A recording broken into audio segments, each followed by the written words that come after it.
ॐ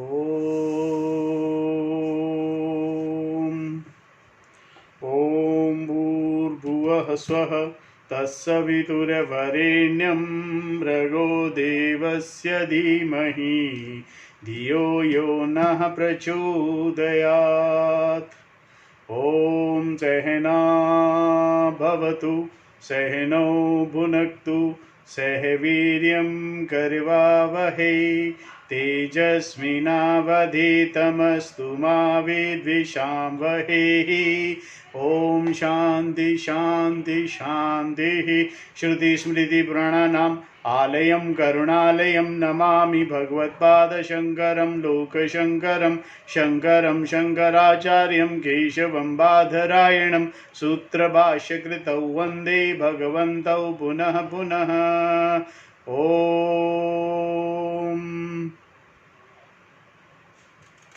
त्वमेव माता च पिता त्वमेव बन्धुश्च सखा त्वमेव विद्या द्रविणं त्वमेव सर्वं मम देव देव। ओम गुरुदेव भगवान शिव शंकर भोलेनाथ कैलाशपति महाराज की जय। श्री कृष्ण शरणं मम श्री कृष्ण शरणं मम श्री कृष्ण शरणं मम श्री कृष्ण शरणं मम। देव ऋषि नारद भगवान की जय। श्री सूत जी महाराज की जय। शौनक आदि ऋषियों की जय। भगवान महर्षि व्यास जी महाराज की जय। शुक्रदेव भगवान की जय। शंकराचार्य भगवान की जय। स्वामी चिन्मयानंद भगवान की जय। स्वामी दयानंद भगवान की जय। स्वामी प्रबुधानंद भगवान की जय। माता पिता की जय। सभी गुरु देवताओं की जय। सभी गुरु देवताओं की जय। स्वामी शुद्धानंद भगवान की जय। साध्वी आनंद ज्योति जी की जय। सभी गुरु देवताओं की जय। सभी गुरु देवताओं की जय। श्री कृष्ण गोविंद हरे मुरारी हे नाथ नारायण वासुदेवा। श्री कृष्ण गोविंद हरे मुरारी हे नाथ नारायण वासुदेवा। श्री कृष्ण गोविंद हरे मुरारी हे नाथ नारायण वासुदेवा। श्रीमद् भागवत कथा तृतीय स्कंद और तृतीय स्कंद का ये आखिरी अध्याय 33वां अध्याय है।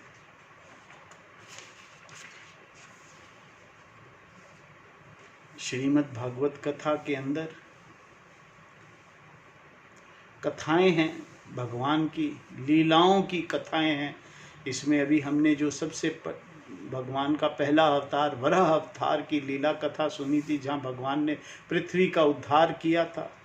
पृथ्वी का उद्धार करके पृथ्वी के सबसे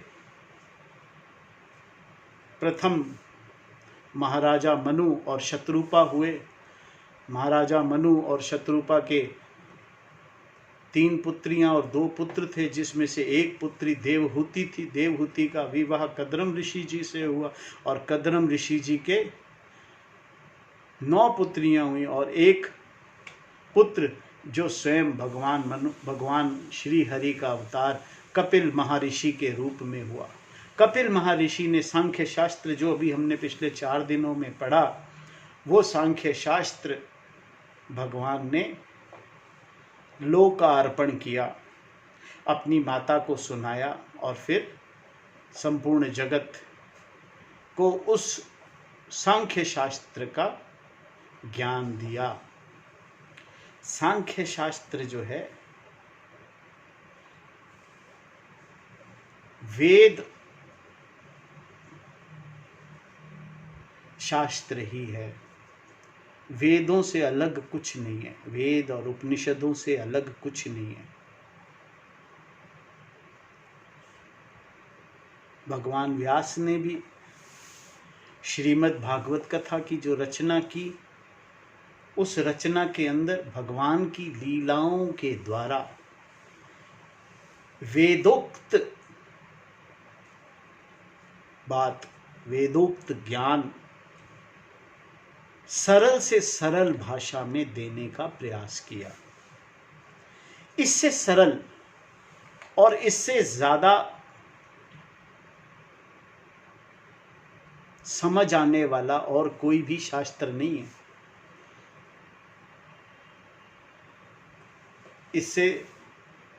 इससे सरल तरीके से ज्ञान प्राप्त करने का कोई साधन नहीं है। ज्ञान प्राप्त करने का साधन है शास्त्र श्रवण, शास्त्रों का अध्ययन करना, शास्त्रों का मनन करना और उन पर चिंतन करना। शास्त्रों को समझना।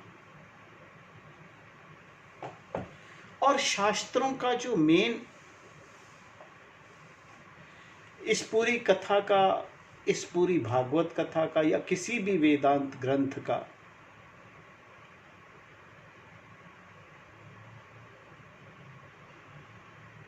जो मेन कार्य है वो है विषय को समझना। जो आत्मा है उसको परमात्मा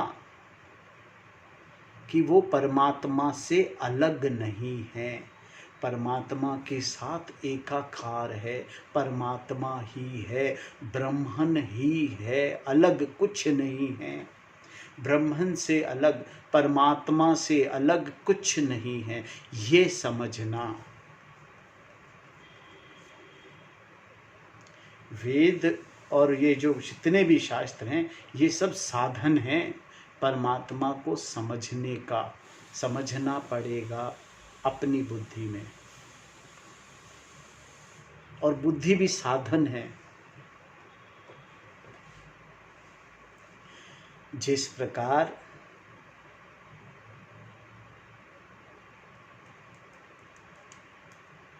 वृंदावन में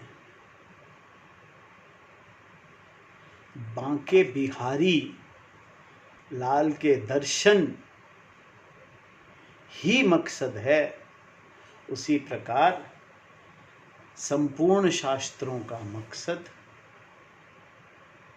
परमात्म दर्शन है। और परमात्मक दर्शन, बांके बिहारी के दर्शन तो मंदिर में हो जाएंगे, और परमात्मा के दर्शन ज्ञान द्वारा अपने में ही होंगे। अपने में का मतलब शरीर में नहीं होंगे, अपने में होंगे। जब अपने आप को परमात्मा से अलग नहीं समझेंगे। और हम क्या करते हैं, बांके बिहारी के दर्शन करने के लिए जाते हैं तो हाईवे लेते हैं, और हाईवे एक साधन है। उस हाईवे पे गाड़ी चलाने में खो जाते हैं, हाईवे के ढाबों पर खो जाते हैं, उन ढाबों के खाने के स्वाद में खो जाते हैं। उसी प्रकार हम शास्त्रों में भी, शास्त्रों के द्वारा बताई गई लीलाएं जो भगवान की हैं उनमें खो जाते हैं। भगवान की लीला में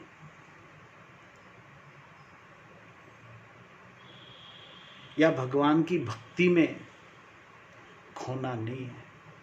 भगवान की बुद्धि से, भगवान की लीला से, भगवान की भक्ति से बुद्धि को विवेक पूर्ण करना है। भक्ति से क्या होगा,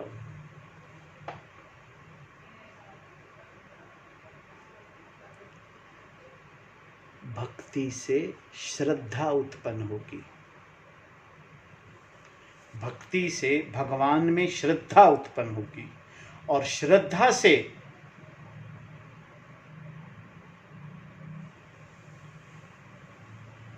आपके द्वारा किए गए कर्म कर्म योग हो जाएंगे।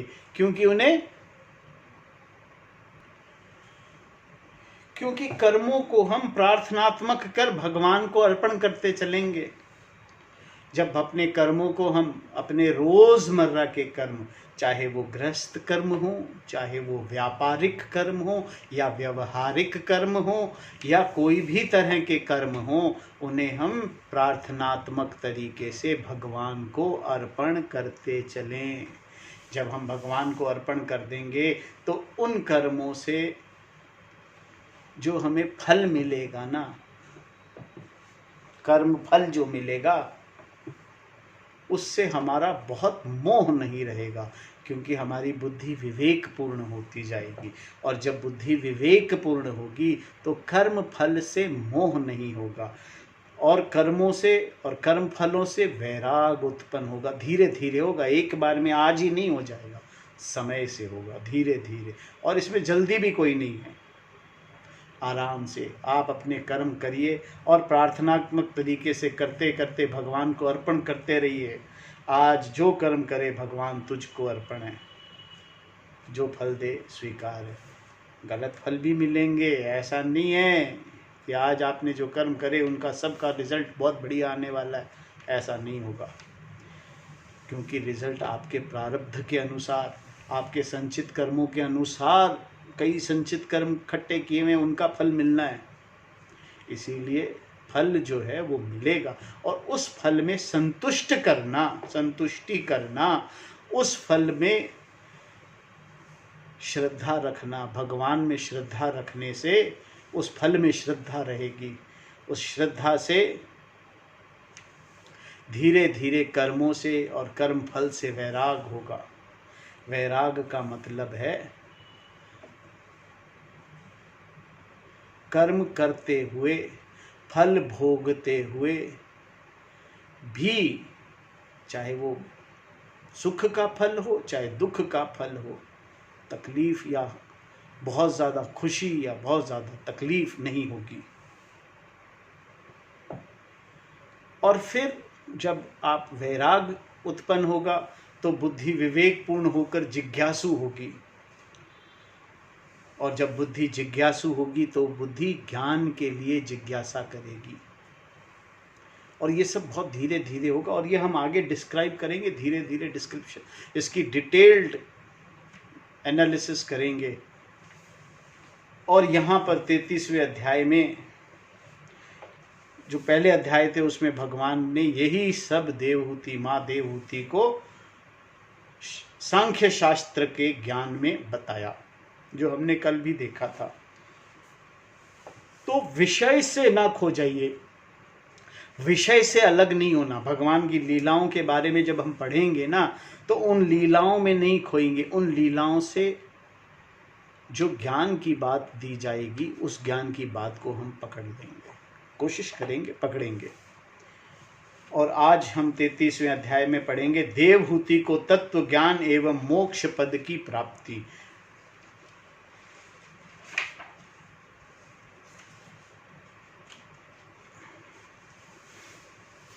और भागवत कथा में ये कथा सुना रहे हैं मैत्रेय जी विदुर जी को। जो अब तक हमने पढ़ा है उसकी हम कल बात करेंगे, क्योंकि आज हम ये अध्याय को देवहूति, माँ देवहूति के तत्व ज्ञान के बारे में सुनेंगे। मैत्रेय जी कहते हैं, विदुर जी, श्री कपिल भगवान के यह वचन सुनकर कदरम जी की प्रिय पत्नी माता देवहूति के मोह का पर्दा फट गया और तत्व प्रतिपादक सांख्य शास्त्र को ज्ञान की आधार भूमि भगवान श्री कपिल जी को प्रणाम करके उनकी स्तुति करने लगी। अब ये स्तुति है, भगवान की स्तुति। देखिए, स्तुतियों में भी बहुत ज़्यादा खोने की ज़रूरत नहीं है। स्तुति करनी है क्योंकि भगवान में श्रद्धा उत्पन्न करने के लिए भगवान की भक्ति भी करनी है, भगवान की स्तुति भी करनी है, पर विषय को नहीं छोड़ना। विषय जो है वो आत्मज्ञान है।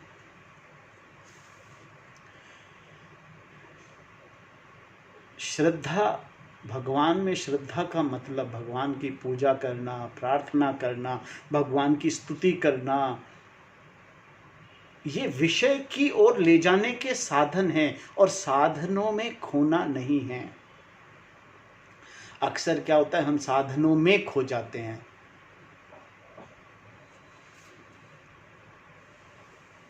साधनों में नहीं खोना, रास्ते में नहीं खोना है।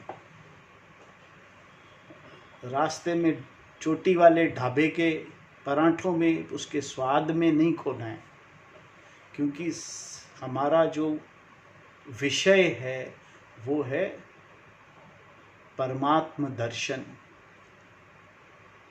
श्री बांके बिहारी जी के दर्शन। तो रास्ते में नहीं खोना है। तो माता देवहूति स्तुति करती है भगवान की। माता देवहूति ने कहा, कपिल जी, ब्रह्मा जी आपके ही नाभि कमल से प्रकट हुए थे। ये प्रभु की बढ़ाई स्तुति। उन्होंने प्रलयकालीन जल में शयन करने वाले आपके पंचभूत, इंद्रिय, शब्द आदि विषय और मनोमय विग्रह का जो सत्व आदि गुणों के प्रभा से युक्त सत्व स्वरूप और कार्य एवं कारण दोनों के बीज ध्यान ही किया था, आप निष्क्रिय सत्य संकल्प, संपूर्ण जीवों के प्रभु तथा शास्त्रों के अचिंतनीय शक्तियों से संपन्न हैं। आपकी शक्ति के गुण प्रवाह स्वरूप से ब्रह्म आदि अनंत मूर्तियां में विभक्त करके उनके द्वारा आप स्वयं ही विश्व की रचना आदि करते हैं।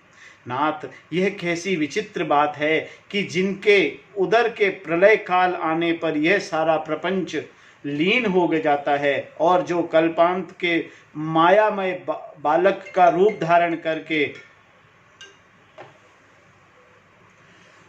धारण कर अपने चरण का अंगूठा चूसते हुए अकेले ही वट वृक्ष के पत्ते पर शयन करते हैं, उन्हीं आपको मैंने गर्भ में धारण किया।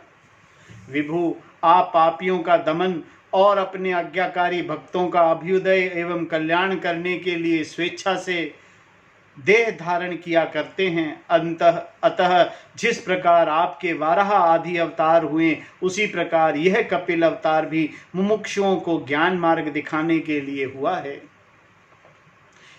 ज्ञान उसी को होता है जो मोक्ष का मुमुक्षु हो, जिसकी इच्छा हो, उसे मुमुक्षु कहते हैं। जब बुद्धि विवेकपूर्ण हो जाती है तो वो मोक्ष की तरफ जाना चाहती है, जिसे जिज्ञासा होती है, और वो मोक्ष का इच्छुक होता है, उसे मुमुक्षु कहते हैं। कपिल अवतार भी मुमुक्षुओं को ज्ञान मार्ग दिखाने के लिए हुआ है। ज्ञान मार्ग दिखाना, ये सब शास्त्र ज्ञान मार्ग दिखाना है, ज्ञान की तरफ ले जाने के लिए ये ज्ञान बताते हैं कि आप ही विषय हो, आपसे अलग कोई विषय नहीं है, ये विषय आप ही हो, जगत विषय नहीं है। इस जगत को आपने अलग समझ रखा है, ये त्रुटि है, ये एरर है, इसको रेक्टिफाई करना है, इसे करेक्ट करना है, इसे ठीक करना है। और ये ठीक होगा ज्ञान द्वारा। ज्ञान मार्ग पे जब हम चलेंगे तो सबसे पहले ये त्रुटि दूर होगी कि ये जगत मुझसे अलग है और मैं परमात्मा से अलग हूं, और फिर ज्ञान प्राप्त होगा और ये सब खत्म हो जाएगा। आज मैं आपको एक बहुत बढ़िया चीज बताने की कोशिश करता हूं। गणित के अंदर हम पहाड़े याद करते हैं, टेबल्स, 2 का टेबल याद करते हैं, 3 का टेबल याद करते हैं, ऐसे सारे पहाड़े याद करते हैं, मल्टीप्लिकेशन करना सीखते हैं। और फिर हम बड़े बड़े प्रॉब्लम्स जो होते हैं मैथमेटिक्स के, गणित के, उनको सॉल्व करते हैं।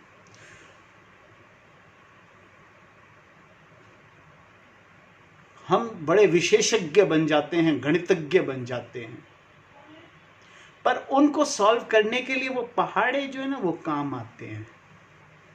पहाड़े वो प्रॉब्लम नहीं है, टेबल्स वो प्रॉब्लम नहीं है। प्रॉब्लम और सॉल्यूशन दोनों, वो पहाड़ा वो रास्ते हैं, वो साधन हैं, प्रॉब्लम सॉल्व करने का साधन है। उसी प्रकार ये शास्त्र त्रुटि दूर करने का साधन है। और पहाड़ों में हम खो नहीं जाते। पहाड़ों जो टेबल्स होते हैं उनकी जब हम टेबल्स याद करते हैं ना तो कैसे याद करते हैं? 2 1 2, 2 2 3, 4 2 3 6, 2 4 8, 2 5 10 गाना गा के याद करते हैं।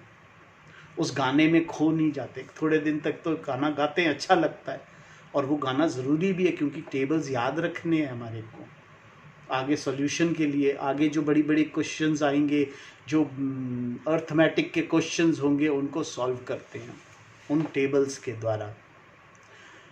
पर ना तो हम टेबल्स को पकड़ के रखते हैं, बहुत कुछ टेबल्स भूल भी जाते हैं, पकड़ के नहीं रखते उन्हें, जब ज़रूरत होती है उन्हें याद कर लेते हैं। तो टेबल्स साधन है, गणित की प्रॉब्लम्स, मैथमेटिक्स, अर्थमेटिक की प्रॉब्लम सॉल्व करने का तरीका, साधन है। पर हम उनको पकड़ के नहीं रखते, उनमें बैठे नहीं रहते, हर रोज़ उनके पीछे नहीं पड़े रहते टेबल्स के। एक समय तक रहते हैं, उसके बाद आगे बढ़ते हैं। उसी तरह से भक्ति, पूजा, रिचुअल्स, कर्मों से आगे बढ़ना। पर ये नहीं है कर्मों को छोड़ते नहीं है, कर्मों को छोड़ना नहीं है, टेबल्स को छोड़ना नहीं है, उन्हें करते रहना है। तो मुमुक्षुओं को ज्ञान मार्ग दिखाने के लिए हुआ है। भगवान आपके नामों का श्रवण या कीर्तन करने से तथा भूले भटके कभी कभी आपका वंदन और स्मरण करने से कुत्ते का मांस खाने वाला चांडाल भी सौम्याजी ब्राह्मण के समान पूजनीय हो सकता है। फिर आपका दर्शन करने से तो मनुष्य कृत्य हो जाए। दर्शन करने का मतलब ज्ञान प्राप्त करने से है। भगवान का दर्शन करना मतलब भगवान का ज्ञान का दर्शन करना, परमात्म दर्शन करना, अपने में परमात्मा को समझना।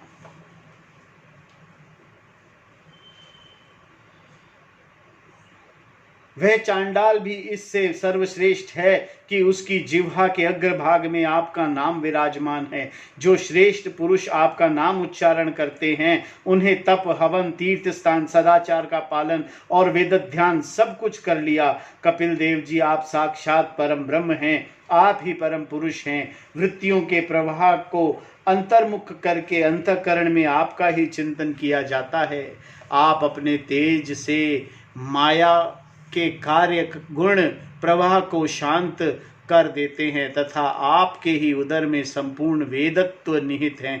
ऐसे साक्षात विष्णु स्वरूप आपको मैं प्रणाम करती हूँ।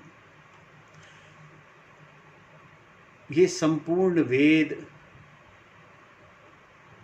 भगवान में जैसे संपन्न हो जाते हैं, पूर्ण हो जाते हैं। पूर्णत्व, जहाँ पूर्णत्व का ज्ञान होता है वहाँ ये वेद भी पूर्ण हो जाते हैं। उसके बाद सिर्फ ज्ञान रहता है। जब एरर ठीक हो जाए, करेक्ट हो जाए, तो उसके बाद वो, जब आपने 10वें आदमी की कहानी सुनी होगी ना, कि वो 10 आदमी नदी के इस पार आते हैं तो कहते हैं भाई गिन लो, हम 10 थे, 10 ही आए हैं ना। तो गिनते हैं 1 2 3 4 5 6 7 8 9। फिर दूसरा गिनता है, कहता है हाँ 1 2 3 4 5 6 7 8 9। तीसरा गिनता है। इस तरह सब गिनते हैं, अपने को छोड़ के सबको गिन लेते हैं, तो 9 ही निकलते हैं। फिर ज्ञानी आकर कहता है, वो गिनता है 1 2 3 4 5 6 7 8 9 10। जो गिनने वाला है वही 10वां है। इसी प्रकार जब 10वें का ज्ञान हो जाता है तो ज्ञानी का, जिसने आके बताया, उसकी आवश्यकता नहीं रहती, वो साधन की आवश्यकता नहीं रहती। उसी प्रकार शास्त्रों की ज़रूरत नहीं रहती, ज्ञानी शास्त्रों के आगे है। मैत्रेय जी कहते, इसको हम बहुत डिटेल में विचार करेंगे, अगर कोई डाउट है आप पूछ लेना, बट फिर भी हम इसके बारे में गहन विचार करेंगे आगे की कथाओं में। मैत्रेय जी कहते हैं, माता के इस प्रकार स्तुति करने पे मातृवत्सल परम पुरुष भगवान कपिल देव जी ने उनसे गंभीर वाणी में कहा कि कपिल देव भगवान ने कहा, माता जी, मैंने तुम्हें जो सुगम मार्ग बताया है, इसका अवलंबन करने से तुम शीघ्र ही परम पद प्राप्त कर लोगी। तुम मेरे इस मत में विश्वास करो। ब्रह्मवादी लोगों ने इसका सेवन किया है। इसके द्वारा तुम मेरे जन्म मरण रहित स्वरूप को प्राप्त कर लो। जो लोग मेरे इस मत को नहीं जानते, वह जन्म मृत्यु के चक्कर में पड़ते हैं। जन्म मृत्यु के चक्र के बारे में हम ज़रूर डिस्कस करेंगे आने वाली कथाओं में। मैत्रेय जी कहते हैं, इस प्रकार अपने श्रेष्ठ आत्मज्ञान का उपदेश देकर कपिल देव जी ने अपनी ब्रह्मवादिनी जननी की अनुमति लेकर वहां से चले गए। तब देवहूति जी भी सरस्वती के मुकुट सदृश अपने आश्रम में अपने पुत्र के उपदेश किए हुए योग साधना के द्वारा योगाभ्यास करती हुई समाधि में स्थित हो गईं। त्रिकाल स्नान करने से उनकी घुंघराली अलकें भूरी भूरी जटाओं में प्रणित हो गईं तथा चिर वस्त्रों से ढका हुआ शरीर उग्र तपस्या के कारण दुर्बल हो गया। उन्होंने प्रजापति कंद्रम के तप और योग बल से प्राप्त अनुपम गृहस्थ सुख को, जिसके लिए देवता भी तरसते हैं, त्याग दिया, जिसमें दूध फेन के समान स्वच्छ और सुकोमल शैया से युक्त हाथी दांत के पलंग, स्वर्ण के पात्र, सोने के सिंहासन और उन पर कोमल कोमल गद्दे बिछे हुए थे तथा जिसकी स्वच्छ स्फटिक मणि और महामकरंत मणि की भीतों में रत्नों के बने हुए रमणी मूर्तियों के सहित मणिमय दीपक जगमगा रहे थे। वे फूलों से लदे हुए अनेकों दिव्य वृक्षों से सुशोभित था, जिसके अनेक प्रकार के पक्षियों का कलरव और मतवाले भवनों का गुंजार होता रहता था। जहाँ की कमल गंध से सुवस्थ बावलियों में कदरम जी के साथ उनका लाड प्यार पाकर क्रीड़ा के लिए प्रवेश करने से उसका देवहूति का गंधर्व गण गुणगान किया करते थे और जिसे पाने के लिए इंद्राणियां भी ललायित रहती थी, उस गृहोधन की भी ममता उन्होंने त्याग दी। किंतु पुत्र वियोग से व्याकुल होने के कारण अवश्य उनका मुख कुछ उदास सा हो गया। पति के वन गमन के अनंतर पुत्र के भी वियोग हो जाने से आत्मज्ञान संपन्न होकर भी ऐसी व्याकुल हो गई जैसे बछड़े के बिछुड़ जाने से उसे प्यार करने वाली गौ माता। वत्स विदुर अपने पुत्र कपिल देव रूप भगवान हरि का ही चिंतन करते करते कुछ ही दिनों में वह ऐश्वर्य संपन्न घर से भी उपरत हो गई। फिर वह कपिल देव जी ने भगवान के जिस ध्यान करने योग्य प्रसन्नवाद अरविंद युक्त स्वरूप का वर्णन किया था, उसके एक एक अवयव का तथा उस समग्र रूप का भी चिंतन करती हुई ध्यान में तत्पर हो गई। भागवत भक्ति के प्रबल वैराग्य और यथोचित कर्म अनुष्ठान से उत्पन्न हुए ब्रह्म साक्षात्कार कराने वाले ज्ञान द्वारा चित्त शुद्ध हो जाने पर उस सर्वव्यापक आत्मा के ध्यान में मग्न हो गई और अपने स्वरूप के प्रकाश में माया जनित आवरण को दूर कर देता है। इस प्रकार जीव के अधिष्ठान भूत पर ब्रह्म श्री भगवान में ही बुद्धि को स्थित हो जाने से उसका जीव भाव निवृत्त हो गया और वे समस्त कलेशों से मुक्त होकर परमानंद में निमग्न हो गईं। अब निरंतर समाधिस्थ रहने के कारण उनकी विषयों के सत्यत्व की भ्रांति मिट गई और उन्हें अपने शरीर की भी शुद्धि न रही। ऐसे जागे हुए पुरुष को अपने स्वप्न में देखे हुए शरीर की नहीं रहती। उनके शरीर का पोषण भी दूसरे के द्वारा ही होता था, किंतु किसी प्रकार का मानसिक कलेश न होने के कारण वह दुर्लभ नहीं हुआ। उसका तेज और भी निखर गया और वह मैल के कारण धूमयुक्त अग्नि के समान सुशोभित होने लगा। उनके बाल बिथुर गए थे और वस्त्र भी गिर गया था, तथापि निरंतर श्री भगवान में ही चित्त लगा रहने के कारण उन्हें अपने तपोयोगमय शरीर से भी कुछ भी शुद्धि नहीं रही, केवल प्रारब्ध ही उसकी रक्षा करता था। विदुर जी, इस प्रकार देवहूति ने कपिल देव जी के बताए हुए मार्ग द्वारा थोड़े ही समय में नित्य मुक्त परमात्म स्वरूप श्री भगवान को प्राप्त कर लिया। वीरवर, जिस स्थान पर उन्हें सिद्धि प्राप्त हुई थी वह परम पवित्र क्षेत्र त्रिलोकी में सिद्ध पद नाम से विख्यात हुआ। साधु स्वभाव विदुर जी योग साधना के द्वारा उनके शरीर के सारे दैहिक मल दूर हो गए थे। वह एक नदी के रूप में परिणित हो गया जो सिद्ध गण से सेवित और सब प्रकार से सिद्धि देने वाली हैं। महायोगी भगवान कपिल जी की माता की आज्ञा ले पिता के आश्रम से ईशान कोण की ओर चले गए। वहां वह स्वयं समुद्र ने उनका पूजन करके उन्हें स्थान दिया। वह तीनों लोकों को शांति प्रदान करने के लिए योग मार्ग से अवलंबन कर समाधि में स्थित हो गए।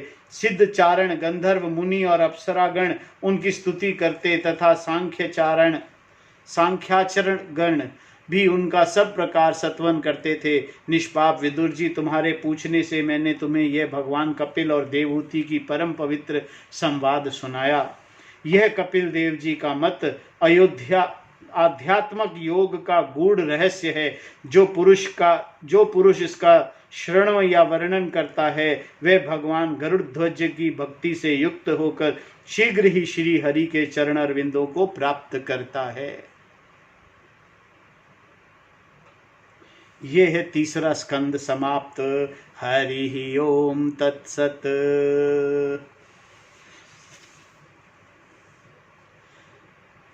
साधन में न खोना,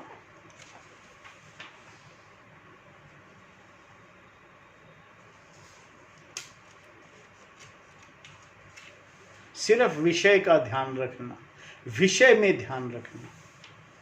हमारे गुरुजी कहते हैं, विषय ही बार बार सिर्फ विषय के ऊपर ही चिंतन करना है, साधन के ऊपर चिंतन नहीं करना है। साधन तो बताने का तरीका है। जैसे चंद्रमा को बताते ना, जब एक प्रथम दिन का जो चंद्रमा होता है, पूर्णमासी अमावस के बाद जो एक आती है, उसका जो चंद्रमा होता है वो बहुत पतली सी धारा होती है। एक कम दूज का या तीज का जो चंद्रमा होता है उसको, तो उसको बताते कैसे हैं? वो वृक्ष दिख रहा है, उस वृक्ष के ऊपर वो डाली है, डाली पे फूल है, और फूल के ऊपर वो जो पतली सी रेखा है वो चंद्रमा है। तो ना तो अंगुली में खोना है, ना वृक्ष की हरियाली में खोना है, ना फूल की लाली में खोना है। हमें तो चंद्रमा को पहचानना है। तो हमें अपने आप को आत्म स्वरूप के दर्शन करने हैं। तो भगवान की लीला जो है ना, वो फूल के माफिक है या पत्तों की हरियाली है। तो उस लीला में खोना नहीं है, विषय पर जाना है। और विषय जो है वो हमसे अलग नहीं है, आत्मा से अलग नहीं है। परमात्मा आत्मा से अलग नहीं है। ओम नमो भगवते वासुदेवाय। हरि ओम तत्सत। अब हम कल करेंगे चतुर्थ स्कंद का शुरुआत का पहला अध्याय, जहाँ स्वयंभू मनु की कन्याओं के वंश का वर्णन करेंगे। स्वयंभू मनु जो थे, उनकी कितनी कन्याएं थी? 9 कन्याएं। उन कन्याओं का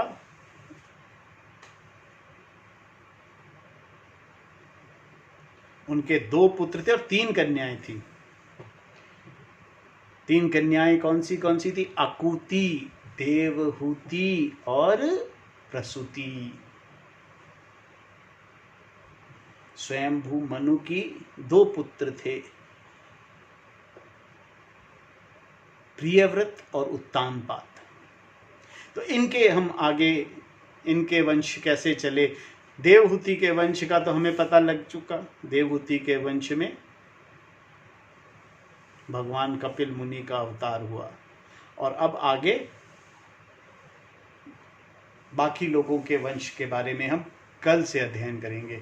आज की कथा को हम यहीं विराम देते हैं। श्रीमन नारायण नारायण नारायण, भजमन नारायण नारायण नारायण, हरिहर नारायण नारायण नारायण, भजमन नारायण नारायण नारायण, श्रीमन नारायण नारायण नारायण। आरती अति पावन पुराण की, धर्म भक्ति विज्ञान खान की। आरती अति पावन पुराण की, धर्म भक्ति विज्ञान खान की। महापुराण भागवत निर्मल शुक मुख विगलित निगम कल्प फल परमानंद सुधारसमय कल लीलारति रस रस निधान की। आरती अति पावन पुराण की। धर्म भक्ति विज्ञान खान की। कलिमल मथनि त्रिताप निवारिणी जन्म मृत्युमय भव भयहारिणी। सेवत सतत सरल सकल सुखकारिणी सौमौषधि हरिचरित्र गान की। आरती अति पावन पुराण की। धर्म भक्ति विज्ञान खान की। विषय विलास विमोह विनाशिनी विमल विराग विवेक विकासिनी भगवतत्व रहस्य प्रकाशिनी परम ज्योति परमात्म ज्ञान की। आरती अति पावन पुराण की। धर्म भक्ति विज्ञान खान की। आरती अति पावन पुराण की। धर्म भक्ति विज्ञान खान की। परमहंस मुनि मन उल्लासिनी रसिक हृदय रस रास विलासिनी बुद्धि मुक्ति रति प्रेम सुधासिनी कथा अकिंचन प्रिय सुजान की। आरती अति पावन पुराण की। धर्म भक्ति विज्ञान खान की। आरती अति पावन पुराण की। धर्म भक्ति विज्ञान खान की। हरि ओम तत्सत। ओम नमो भगवते वासुदेवाय। ओम नमो भगवते वासुदेवाय। ओम पूर्णमदः पूर्णमिदं पूर्णात् पूर्णमुदच्यते पूर्णस्य पूर्णमादाय पूर्णमेवावशिष्यते। ओम शांति शांति शांति। ओम हरि ओम तत्सत। गुरुभ्यो नमः। ओम श्रीमन्नारायण नारायण नारायण भजमन्नारायण नारायण नारायण श्रीमन्नारायण नारायण नारायण भजमन्नारायण नारायण नारायण श्रीमन्नारायण नारायण नारायण भजमन्नारायण नारायण नारायण।